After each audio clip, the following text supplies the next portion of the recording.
Assalamualaikum, Shalom, selamat malam dan salam sejahtera bagi kita semua.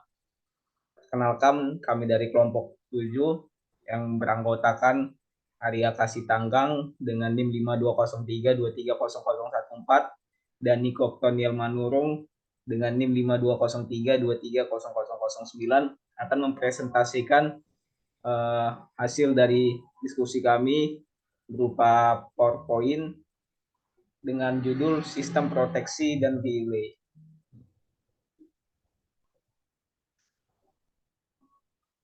Yaitu kami akan mempresentasikan tugas dari Critical Journal Review. Yang pertama tentang relay koordinasi untuk sistem distribusi, dan yang kedua adalah relay koordinasi menggunakan sistem etap. Yang pertama pendahuluan. Dalam setiap jaringan sistem tenaga, proteksi harus dirancang sedemikian rupa sehingga relay proteksi dapat mengisolasi bagian yang mengalami gangguan jaringan sedini mungkin untuk mencegah kerusakan peralatan, cedera pada operator, dan untuk memastikan gangguan sistem seminimal mungkin dan memungkinkan kontinuitas layanan ke bagian jaringan yang sehat. Jika terjadi kegagalan relay utama, relay cadangan beroperasi setelah perbedaan waktu yang cukup. Relay pelindung harus dapat membedakan antara kondisi normal, abnormal, dan gangguan. Istilah relay koordinasi meliputi konsep diskriminasi, selektivitas, dan perlindungan cadangan. Nah, di era modern ini, kebutuhan akan tenaga listrik pada umumnya meningkat pada tingkat yang lebih cepat di negara-negara berkembang secara ekonomi. Etap melakukan perhitungan numerik dengan luar biasa kecepatannya. Secara otomatis menerapkan standar yang diterima industri dan memberikan laporan keluaran yang mudah diikuti. Etap sementara mampu penanganan 1000 bus berisi program jadwal beban yang melacak hingga 10 juta item beban dan melaporkan voltase dan arus hubung singkat pada terminal dari setiap beban barang. Kemudian analisis sirkuit pendek. Nah, perhitungan arus dan rangkaian gangguan transformator kapasitas pemutus. Nah, untuk 1000 kVA, 13,8 kVA sampai 480 Y, 277 volt, pertama-tama Anda perlu mengenal trafo full load ampere. Ampere muatan penuh sama dengan kVA per 1,73 kali LKV. PLA sama dengan 1000 per 1,732 kali 0,48. PLA sama dengan 1,1202,85 ampere. Beban penuh sekunder 1000 kVA 480 volt adalah 1202 ampere. Ketika pengukuran ampere sekunder membaca 1202 ampere dan pengukuran tegangan primer membaca 793,5 volt. Nah, persentase impedansi nilainya adalah 793,5 per 13.800 sama dengan 0,0575.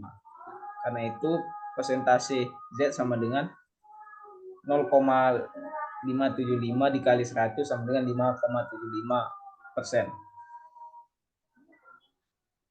Hal ini menunjukkan bahwa jika terjadi gangguan buat 3 fasa pada sekunder trafo, maka arus gangguan maksimum yang bisa mengalir melalui transformator akan menjadi rasio 100:5,75 kali FLA trafo atau 17,39 kali FLA, yaitu 20.903 ampere. Nah, berdasarkan metode sumber tak terbatas di bagian utama transformator, perhitungan cepat untuk arus gangguan maksimum pada terminal sekunder transformator adalah dapat diukur dengan rumus PC sama dengan PLA banding persentase dari PU kali Z. PC sama dengan 1202 per 0,0575 sama dengan 20.904 ampere.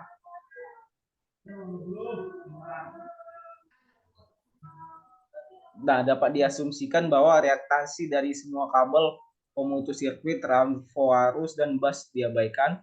Begitu juga dengan hambatannya, nilai dari semua komponen sistem. Efek dari ini adalah biasanya kecil jika dibandingkan dengan efek hubung singkat perusahaan listrik per unit reaktansi dan generator dan transformator per unit reaktansi. Semua gangguan dianggap di baut, yaitu impedansi gangguan dianggap nol. Kontribusi GGL balik motor dalam memberi makan kesalahan harus diabaikan. Arus hubung singkat yang dihitung dengan asumsi sebelumnya akan sedikit lebih tinggi pada sisi konservatif daripada jika nilai-nilai yang diabaikan digunakan dalam perhitungan.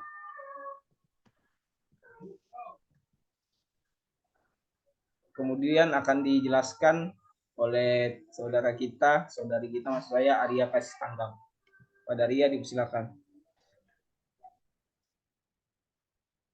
Terima kasih. Kita masuk ke metode penataan sesar tanah. Penjemputan dan pengaturan waktu untuk tahap 51 dan 50 untuk bumi kesalahan dapat dihitung dengan cara yang sama seperti yang kami hitung overcurrent relay, kecuali perbedaan berikut. Yang pertama, pick up relay arus lebih disetel pada arus pengenal, sedangkan pick up relay gangguan pemurnian arus lebih diatur sebesar 0,2 kali arus pengenal dalam tahap IDMT 51, sementara pick up sama dengan 0,4 dikali nilai arus dalam tahap set tinggi atau 50. Yang kedua, sambungan transformator. Pengaturan waktu 51 tahap pemurnian relay gangguan dinaikkan ke hulu dengan cara yang sama seperti tahap 51 pengaturan arus lebih. Tetapi jika trafo terhubung dengan delta star atau ground neutral, kesalahan di sisi bintang akan menjadi tidak mencerminkan ketidakseimbangan arus saluran sisi delta.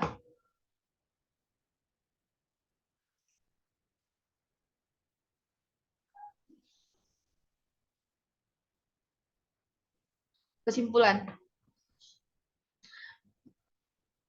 metodologi analisis hubung singkat yang disajikan di sini adalah metode yang digunakan secara umum dalam industri dengan mengacu pada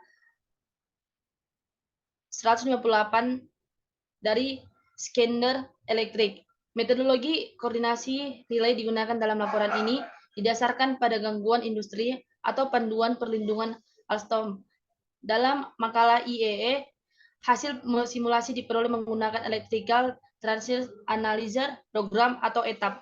Relay dalam sistem tenaga harus dikoordinir dengan baik sehingga mampu memberikan pelayanan primer maupun backup perlindungan dan pada saat yang sama menghindari fungsi mal dan karenanya hindari pemadaman yang tidak perlu dari bagian sistem yang sehat.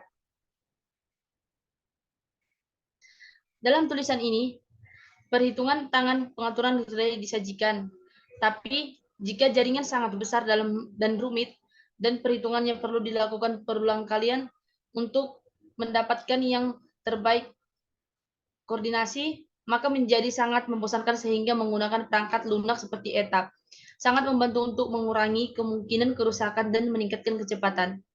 Jadi perangkat lunak ETAP menyediakan alat yang efisien untuk memecahkan masalah koordinasi relay arus lebih dan dalam sistem radial. Dengan demikian dapat disimpulkan bahwa hasil yang diperoleh oleh pihak kedua tersebut metode yaitu perhitungan tangan dan simulasi hampir sama. Kita masuk ke kelebihan dan kekurangan jurnal. Yang pertama itu kelebihan jurnal ini adalah menyampaikan sederhana dan mudah dimengerti, juga meluas masalah dengan sangat bagus dan rinci. Hasil eksperimennya sangat jelas dan mudah dimengerti dan data-data yang disajikan sangat baik. Untuk kekurangannya, terlalu banyak percobaan terkadang membuat siswa sulit memahami. Terima kasih, saya kembalikan kepada moderator. Terima kasih kepada teman-teman maupun ibu dosen yang sudah menyimak dari hasil diskusi kami. Kira-kira begitu tadi hasil diskusi kami, hasil presentasi kami, lebih dan kurangnya kami ucapkan mohon maaf dan terima kasih. Kami dari kelompok 7 pamit undur diri. Selamat berlebaran bagi yang merayakan dan selamat liburan untuk yang tidak merayakan.